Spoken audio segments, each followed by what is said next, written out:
if I were a History Day student and I was doing this year's theme of taking a stand in history, what would I write about? I would write about a man named Roger Boisjoly, who was an engineer at Morton Thiokol, grew up in Massachusetts, and he worked in space engineering. He was not a PhD, he was a kind of humble figure. And he became concerned in 1985, he became concerned about the safety of the space shuttle, and he worried about the O-rings, the seals that protected gases, or kept gases from escaping to where they could become flammable and combust. So he expressed concern about that, and mostly people were just busy and didn't pay much attention to him. And then the night of the launching of the Challenger, he thought it was dangerously cold at the launch site, and he mentioned that, and he couldn't prevail, and so they went ahead in January of 1986 and launched the Challenger, and after a little bit more than a minute, it exploded and killed all the astronauts.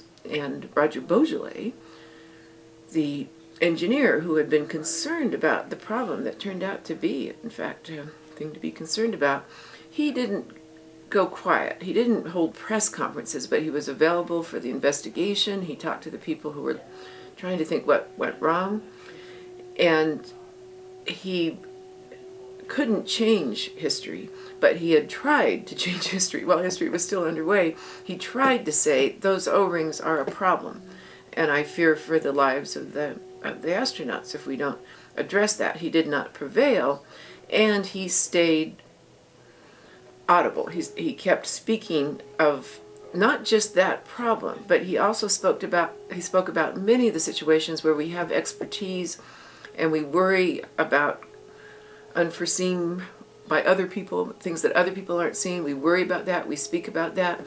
He continued to give talks for the rest of his life. He gave talks on responsibility of experts, on ethics in the workplace. He spoke to engineering schools. He came here to the University of Colorado at Boulder, and he spoke to my classes, and I never saw a more entranced group of students watching him.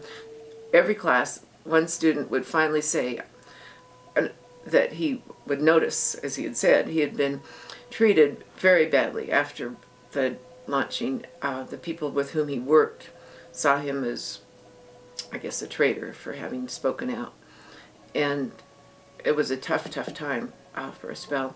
And so some student would always say, Mr. Boisjoly, given what you went through, would you have spoken out if you knew how hard life was going to be after that? And he would say, and you could see the students just kind of on the edge of their seats, and he would say, well, of course I would have spoken out. I would have tried to do it more effectively. That's all. I would just have tried to have done it better. And you could see the students just, because it sort of made sense that he would say, I wouldn't do it again. It was hellish. It was a terrible phase of life. So when he was visiting the University of Colorado, he would travel with a sample of an O-ring to show us what these things that had dissolved in the Challenger calamity. And so when he was leaving, he was here for a couple of days. I got to spend a lot of time with him. When he was leaving, he gave me the sample of the O-ring. I may have asked for it. It's possible that he gave it to me because I said, please, may I have it?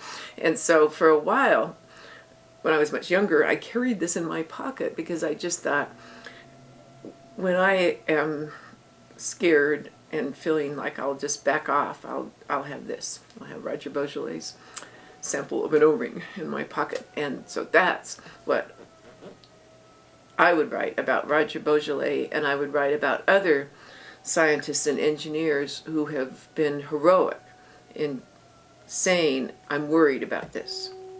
And some of them have prevailed and some of them haven't, but those are people we really should be attending to in history and in the world around us.